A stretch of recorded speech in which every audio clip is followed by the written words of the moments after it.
Buenas, bienvenidos a todos al canal de AEPSIS. Hoy tenemos aquí a Diego y Diego es de Argentina, lleva 20 años trabajando en la psicología y bueno, es un placer tenerte aquí, Diego, con tanta experiencia, así que seguro que tienes cosas muy interesantes que contarnos. Muchas gracias y un placer también para mí y nada, muy agradecido de la invitación. Hmm. Genial, genial. Vale, pues bueno, como he visto que estás bastante metido en temas de trastornos de ansiedad, entiendo que trabajas en el enfoque cognitivo-conductual, pero también me has dicho que lo abordas también juntándolo con las terapias de la tercera generación.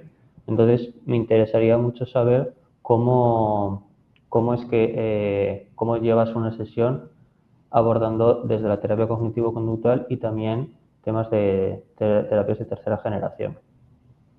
Sí, a ver, históricamente mi especialización principal y mi forma de abordaje fue la terapia cognitivo-conductual o la terapia cognitivo-conductual más estándar, ¿no? En la cual el enfoque en relación a los trastornos de ansiedad tenía mucho que ver con, entre otras cosas, el apuntar a la disminución o a la eliminación sintomática, ¿no?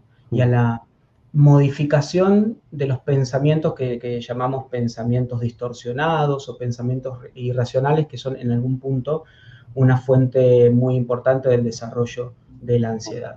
Entonces, desde ahí siempre la idea fue trabajar con la identificación de estos pensamientos distorsionados, de estas creencias disfuncionales, para desde ahí poder evaluar su racionalidad, buscar evidencias a favor, evidencias en contra y eventualmente poder reemplazarlos, ¿no? por pensamientos más funcionales, más saludables y más apegados a la realidad y que pudieran permitir que esa persona disminuyera desde ahí, o por lo menos en parte desde ahí, también sus reacciones de ansiedad, mm, sus conductas evitativas y demás.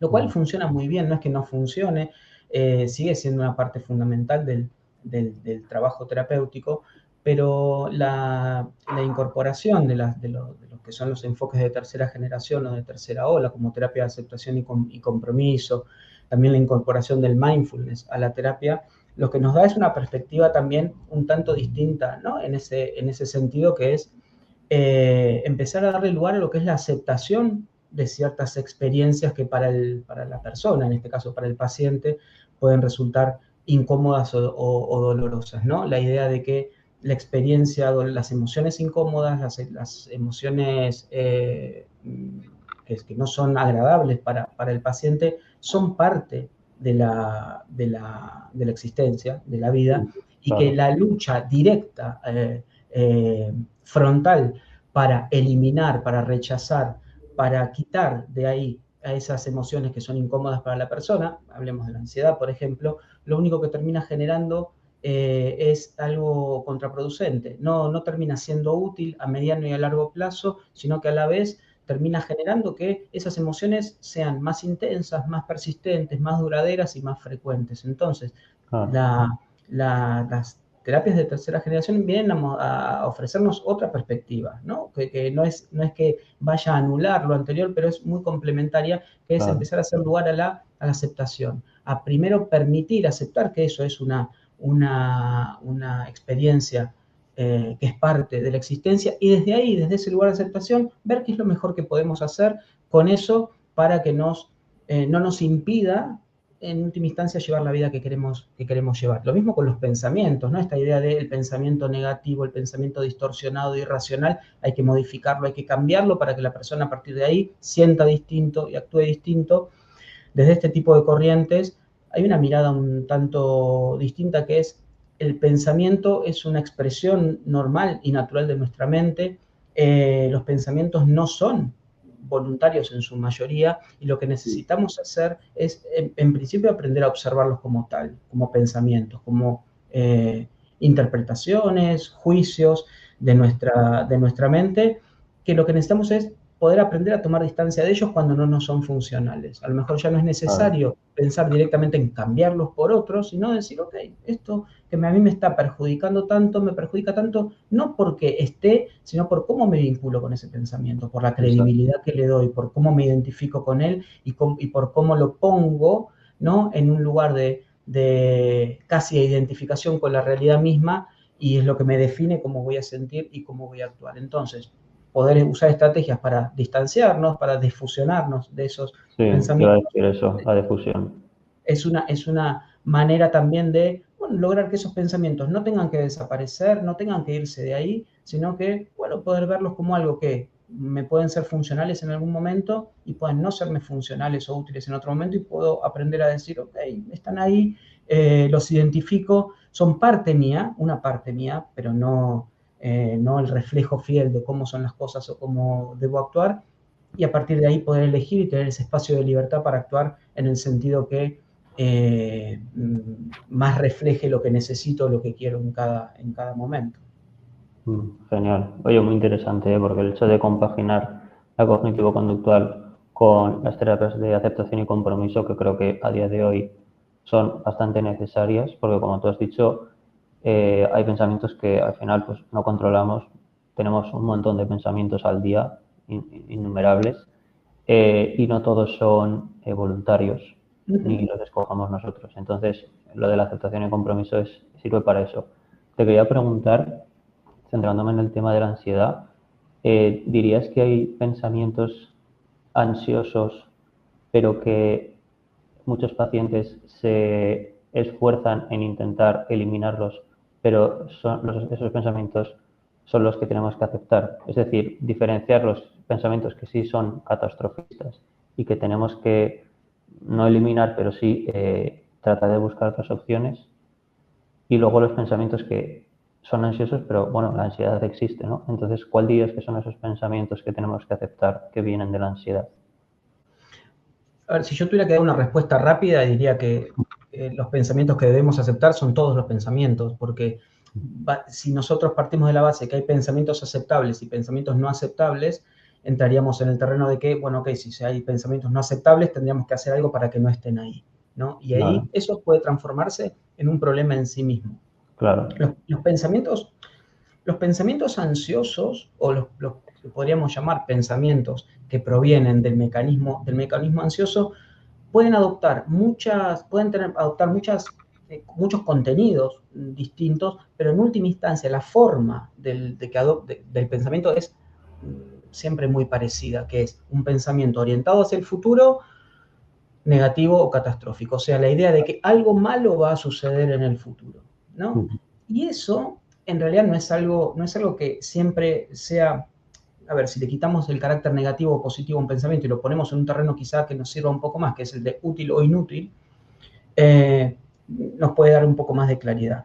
Si yo tengo, no sé, los ejemplos que damos habitualmente, si yo Sí, sí. tengo que dar un examen, ¿no? De acá a unos días, y se pone en marcha un mecanismo ansioso frente a esa situación, y dentro de la parte cognitiva de los pensamientos aparecen pensamientos del tipo, me puede ir mal, puedo no aprobar el examen, eso me puede perjudicar en la carrera o lo que fuere. Eso en un punto puede serme útil, porque si eso a mí me sirve para orientar mi conducta a no tener distracciones, no irme de fiesta, concentrarme en el estudio, dedicarle más horas a eso y esforzarme más, puede terminar generando esa idea o ese pensamiento unas conductas que eventualmente me terminen llevando a donde yo quiero ir, que es hacerlo mejor en el examen y eventualmente aprobarlo. Genial. Entonces, ese es un pensamiento típicamente ansioso. Ahora, si el pensamiento ansioso adopta esa forma, pero además dice, pues me va a ir mal, no lo voy a poder aprobar, voy a pasar vergüenza, voy a ser un desastre, no voy a poder avanzar en la carrera, voy a ser un fracaso total. Y van adoptando un nivel de intensidad, veracidad, y me van generando un nivel de identificación con ese pensamiento tal que mis reacciones emocionales van a ser sumamente intensas, y además van a tener como consecuencia que mi conducta sea la de probablemente no poder estudiar, no poder dedicarle tiempo a lo que necesito y Claro. eventualmente terminar O no incluso aprobando ese no, examen. no presentarte. o eventualmente Aún, adoptar una conducta de evitación claro. absoluta y no presentarme, eso va a terminar siendo un pensamiento ansioso también, pero va a pasar a ser un pensamiento que no va a ser útil, porque solo va a estar al servicio de, si no me presento, por ejemplo, de lo que llamamos evitación experiencial o una conducta abiertamente evitativa que va a generar a corto plazo un alivio, porque si yo no me presento, ya decido no presentarme y va a haber un alivio de esa ansiedad, de todos esos pensamientos y demás, pero si eso se transforma en un ciclo repetitivo, lo que va a generar es que a mediano y a largo plazo me va a terminar perjudicando en algo que es muy importante para mí, que es, bueno, avanzar en mi carrera. Entonces, creo que los pensamientos que habría que, no sé si eliminar, pero sí atender como algo a trabajar de una manera particular para que dejen de ser un obstáculo para lo que queremos, para lo que necesitamos y para nuestro bienestar, son los pensamientos que resultan poco útiles. Que en lugar de, y cómo podemos medir la utilidad o la mayor o menor utilidad de un pensamiento, es los que movilizan conductas que nos dirigen a lo que queremos o los que movilizan conductas que nos alejan de lo que queremos. Entonces ahí podemos encontrar un criterio más no sé, más acertado, Sí, si querés, para ver dónde habría que, es cierto tipo de pensamiento, dónde habría que tomarlos para hacer algo distinto con ellos. Quizá no eliminarlos, pero sí poder trabajarlos. Quizá desde la reestructuración, si es un paciente con el cual la reestructuración cognitiva puede funcionar bien, o si puede ser mucho mejor trabajarlos desde estrategias más de difusión, donde con un paciente que le puede venir mucho mejor eso, donde la reestructuración no encaja de la mejor forma con ese paciente, pero sí decir, bueno, ese es un pensamiento, los que podemos considerar poco útiles, con los que tendríamos que hacer algo distinto, ¿no? vale. En lugar de solo dejarlos estar y nada más que eso. Y ahora que has nombrado el tema de la difusión, claro, yo sí que he escuchado bastante el tema de la reestructuración cognitiva y cómo se aborda en terapia y tal. ¿Me podrías comentar cómo se aborda en una terapia o cómo le explicas al paciente el tema de la difusión y cómo realizarlo? A ver, lo que hacemos, lo que le explicamos al paciente cuando hacemos psicoeducación y de alguna manera lo que le decimos o que le explicamos es cuál es el funcionamiento de nuestra mente, ¿no?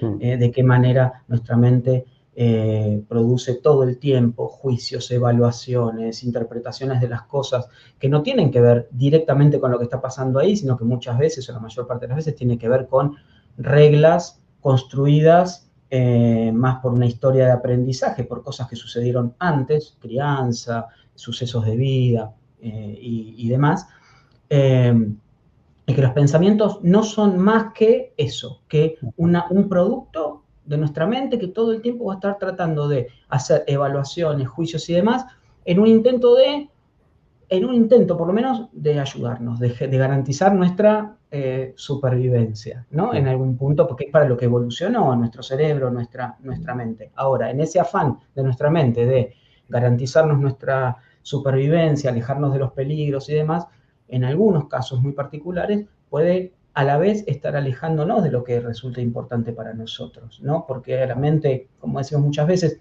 no le importa que nos desarrollemos como persona, que seamos felices, que seamos buenos profesionales, lo que le importa es la supervivencia, ¿sí? claro, Eso. Entonces, muchas veces, para lograr perseguir todo eso que nos interesa, a veces necesitamos darnos cuenta que nuestra mente, en su afán de cuidarnos, nos está perjudicando y ahí es donde aparece la necesidad de poder tomar distancia de nuestra mente, de poder verla como lo que es, un sí, intento de evaluar, de sacar conclusiones y demás, pero que no tiene por qué ser un reflejo fiel de la realidad. claro, La fusión cognitiva es esa identificación masiva con el pensamiento, casi como si fuera la realidad misma, como si fuera un exacto. reflejo de lo que es o de lo que va a pasar.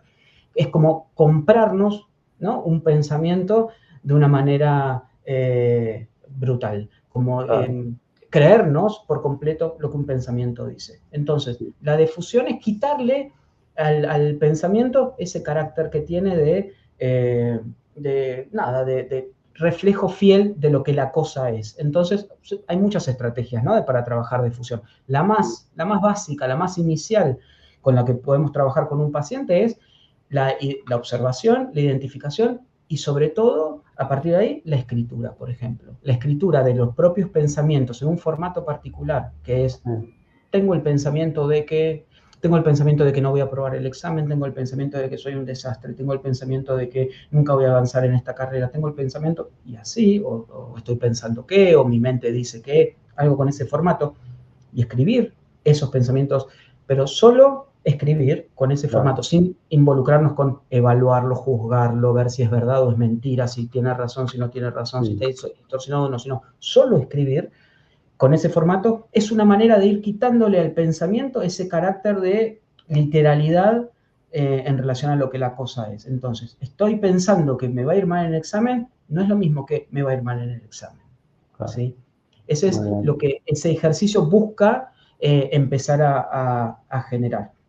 Hay muchas estrategias para trabajar de fusión, decir los pensamientos de maneras particulares, con voces poco habituales, cantado en otro idioma si dice otro idioma. Hay muchas formas de eso, de tomar distancia, de poder empezar a tomar distancia de los propios pensamientos. Observarlos como tal, como lo que son, solo pensamientos, y poder tomar distancia de ellos. ¿Para qué? Para esto, para poder generar ese espacio de libertad para luego poder elegir cómo actuar de una manera más relacionada con lo que necesitamos y menos relacionada con lo que ese mecanismo automático nos está pidiendo. Claro. Muy interesante, la verdad, ¿eh? Porque yo sí que he trabajado en el tema de cognitivo-conductual, pero aceptación y compromiso lo había escuchado en la carrera, me parecía muy interesante y un concepto muy chulo. Y la verdad que explicado lo veo muy bien. Y vale, luego el tema de mindfulness también. Me gustaría conocer cómo trabajas tú con el mindfulness en una persona con ansiedad, por ejemplo. Porque puede Sí. servir, no sé si tú lo ves como una conducta no de evitación, pero sí que es una conducta de seguridad. Al final es encontrar un lugar seguro en un momento que a lo mejor estás muy ansioso. El mindfulness es una estrategia. A ver, como cualquier cosa que hagamos en terapia, una técnica de relajación, la meditación y demás, si no podemos hacer un uso, no como una mera receta o como un mero protocolo, sino un uso muy adecuado y muy relacionado con la especificidad de ese paciente y en el momento adecuado, cualquier estrategia puede transformarse en un mecanismo evitativo. Cualquier estrategia puede terminar funcionando de esa forma, por lo cual sí, es verdad que hay que estar muy atentos. Ahora, bien usadas, estas estrategias pueden ser un ejercicio muy útil para aprender habilidades que pueden servir para cualquier persona, porque cualquier técnica de relajación puede ser útil para cualquiera de nosotros en un momento dado. El Claro. mindfulness, como esa estrategia que busca, como ese ejercicio que busca entrenar la capacidad de estar en el aquí y ahora, focalizados, poner nuestra atención voluntariamente en el aquí y ahora, ¿no? Tomando distancia del mecanismo de pensamiento, pudiendo poner aparte el futuro, el pasado y tratar de focalizar nuestra atención en el aquí y ahora, es un ejercicio sumamente útil para cualquier persona. Poder entrenar esa capacidad de ponerle pausa a la vorágine de nuestra mente en algún momento. Ahora, ¿cómo lo usamos en terapia? Básicamente lo usamos como un entrenamiento de una habilidad. Para una persona con ansiedad, que tiene un vínculo muy disfuncional con su propio pensamiento, que tiene una tendencia a identificarse o a creer mucho este tipo de pensamientos, y si me pasa algo, y si me da un ataque de pánico, y si no apruebo tal examen, y si me van a juzgar negativamente, si me van a rechazar, esa forma de pensamiento. Y sobre todo en la ansiedad, que hay una carga y una presencia muy importante de lo que es las emociones y las sensaciones físicas asociadas a las emociones interpretadas muy negativamente. Por ejemplo, en el trastorno de pánico, donde las sensaciones físicas de activación autonómica se interpretan como una alarma de un peligro muy grande, el mindfulness, esa capacidad de observar sin juzgar el proceso de pensamiento, la capacidad de observar sin juzgar las expresiones físicas de las emociones y las propias emociones, para poder, desde esa observación sin juicio, tomar distancia de ellas y llevar la atención a un lugar donde voluntariamente queremos llevarla, la respiración, algo relacionado con los sentidos y demás, es un entrenamiento sumamente útil. Poder tener una herramienta que nos facilite esa capacidad de observar el pensamiento y tomar distancia de él.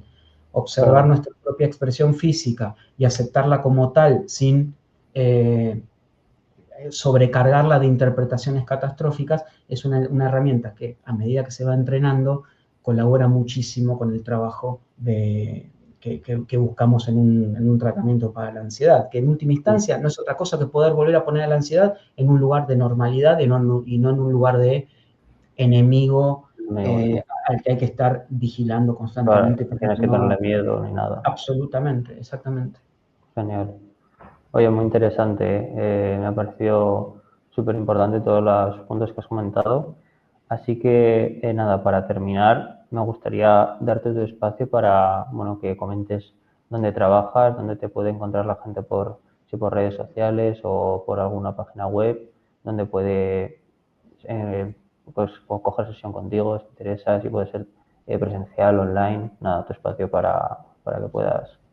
A ver, después ya de 20 años de trabajar en psicología clínica y sobre todo con trastornos de ansiedad, actualmente yo dirijo un equipo de terapeutas, de psicólogos, con el cual brindamos psicoterapia a hispanohablantes que están en todas partes del mundo.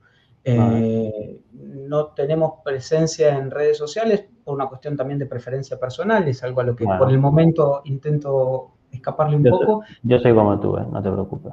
Ok, pero sí tenemos una página web, el equipo se llama Psicología en Línea y la página web es www.psicologiaenlinea.net, donde ahí pueden encontrarnos, tener información sobre nosotros, sobre lo que hacemos, sobre los terapeutas del equipo y también en caso de interesarles pueden solicitar una cita y con gusto vamos a brindarles atención. Genial. Pues muchas gracias, Diego, por tu tiempo, por tu conocimiento, por compartirlo con nosotros aquí y nada, que te vaya muy bien. Muchísimas gracias por el espacio y por el interés en lo que tenga para aportarles y a disposición para lo que necesiten. Genial. Un saludo, Diego. Saludos.